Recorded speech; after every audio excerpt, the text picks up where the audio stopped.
Welcome everybody to Soulful Thoughts from New Zealand. I am Meghan. During this eclipse and equinox season, I have been keeping close to home, coming deep within, and allowing the needs of my soul to arise. It is often said that it is darkest before the dawn, or darkest before the light, but I also find the other way around is equally true. After the light comes the darkness. They are cosmic dancing partners, learning each other's steps, learning to dance together in a harmonious balance, each just as important as the other for our evolution. My attention these last weeks, as I've been preparing for my course Living and Dying into Love, has been taken back in time to a young Jewish woman called Etty Hillesum. She was born in the Netherlands and lived during the time of the Second World War.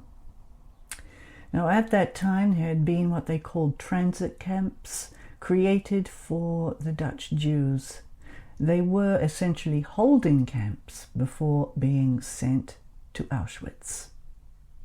Now, Etty could have gone into hiding, as her friends wanted her to do, to avoid being sent to these transit camps. But Etty actually voluntarily entered and became part of the Jewish Council, which were acting as a liaison with the Nazi authorities. Both she and her family were given special protection within the camp, a kind of diplomatic immunity, you could say. Etty was allowed to send out mail as part of her official capacity, though she also did sneak out letters to friends, speaking of the exact nature of things going on, which is how we learned of her life.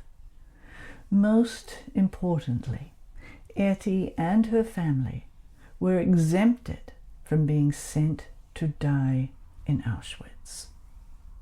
Others not so lucky.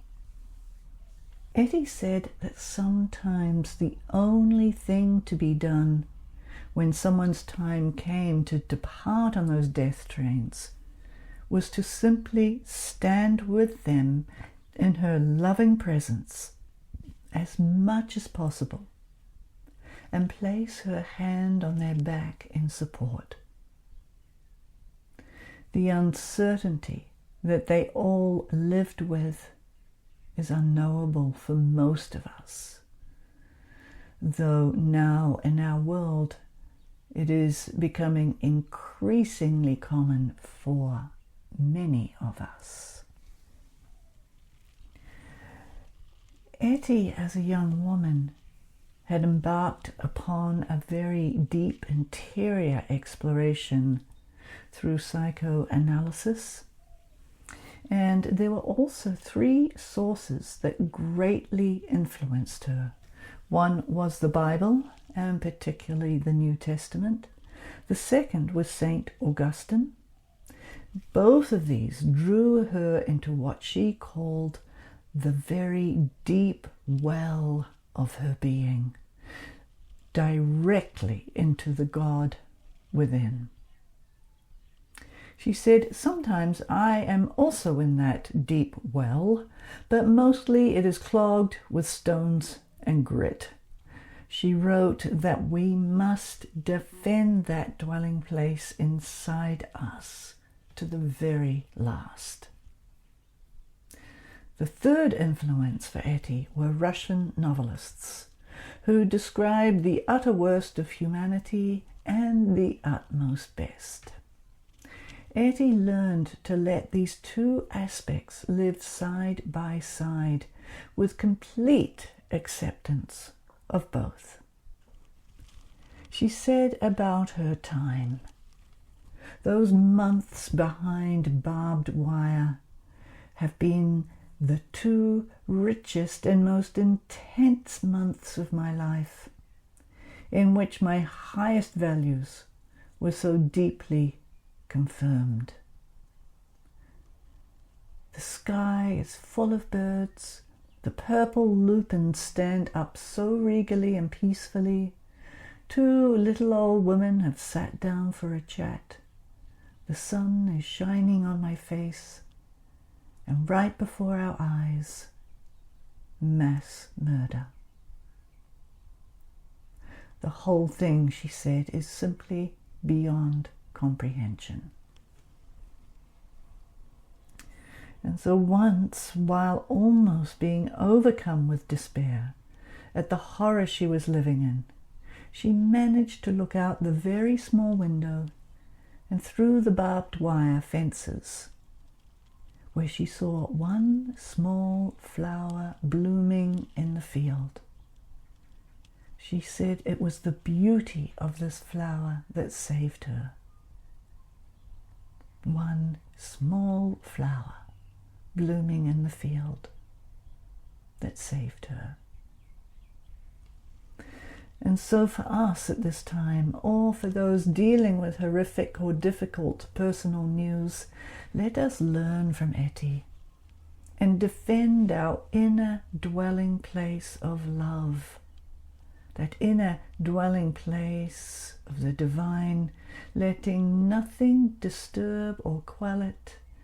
And one way to do this, like Etty, by seeking out beauty.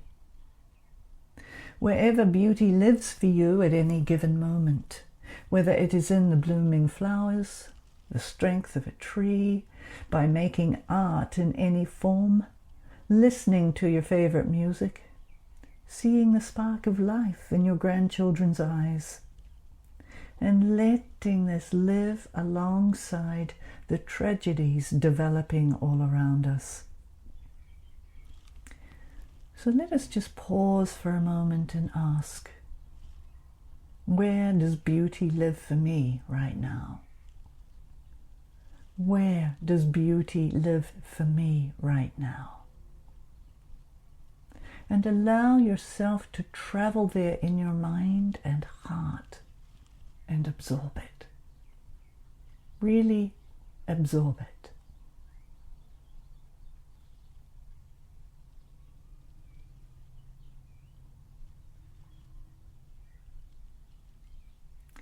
And as much as we are able in these times, to remind ourselves over and over again to come into that deep well of our true nature, to remove the stone and grits, and to take up residence there. Let us seek out beauty again and again to help in this drawing back. And to continue with Etty's story, one day her number was called to travel on the train of death to Auschwitz. This was an utter and complete and devastating shock. Her mother, father, and brother were also called. What happened to their diplomatic immunity? Gone, just like that. None of them were prepared. Writing on a postcard in the deportation train, she said, "I opened the Bible randomly and came across this.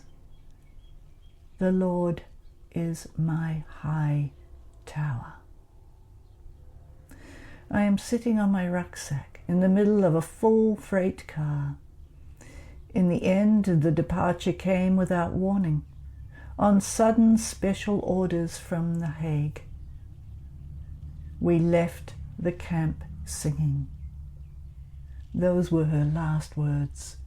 We left the camp singing. She threw the postcard from the train, and it was found soon after by farmers who posted it. This was September the 7th, 1943. She was executed in Auschwitz in November 30th. The same year. She was 29 years old. 29 years old. What incredible bravery. What certainty within the uncertainty. That is the certainty of the divine well within. Today, are we not witnessing similar events unfolding? Immunities being revoked and numbers called unexpectedly. Can we say, as we live through our uncertainty, fear and anxiousness, that we live in our world singing? Remembering her words, we left the camp singing. Can we live with the worst of humanity sitting right alongside the very best of humanity? There is a great freedom in being able to do so. And it is a very difficult but very necessary understanding and experience that we must come to if we are going to survive in our world without becoming completely overwhelmed and lost in despair. A question for us all. What song are you singing as atrocities are all around us? What song are you singing as atrocities are all around us? I leave you to contemplate that question. We have just begun the online course, Living and Dying into Love, where we are delving deeply into these areas. All sessions are recorded, so please contact me via my website if you would like to join meghan.life. And coming up on April the 16th is a resurrection ritual, resurrecting in this life. So see the link below, and also more information on meghan.life. Until next month, I wish you as much ease as possible. Take good care of your soul, your body, your mind. Arhanai.